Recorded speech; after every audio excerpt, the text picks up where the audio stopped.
Madam నమస్తే madam. నమస్తే madam మన ఇంట్లో ముసలోళ్ళు ఎవరు ఉన్నారు మేడం? దేనికే? పెన్షన్ రాస్తాను మేడం. ఎంత? నెలకు 2,500. 2,500? సరే రాసుకో. ముసలోళ్ళు ఉన్నారు మేడం?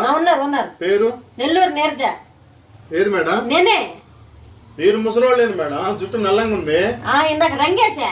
మొఖాన్ని ముడతలేవు. నిన్న పార్లర్ లో దించా.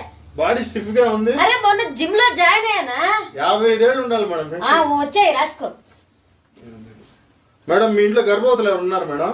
దేనికి? గర్భవతులకి నెలకు 10,000 రూపాయలు కనిన దాకా ఇస్తారు. కనిన తర్వాత బిడ్డ పుడితే బిడ్డకి 1,00,000 రూపాయలు వేసి 2 ఎకరాల పొలం రాసేస్తారు మేడం. అవునా? సరే ఆ పేపర్ ఇట్టి ఇప్పుడు రాసుకో. చెప్పండి మేడం. నెల్లూరు నీరజ. నేనే. కడుపుతో ఉన్నారు మేడం. అయ్యో ఇది. మరిన్ని వీడియోస్ కోసం సబ్స్క్రైబ్ చేసుకోండి. మరిన్ని వీడియోస్ కోసం సబ్స్క్రైబ్ చేసుకోండి.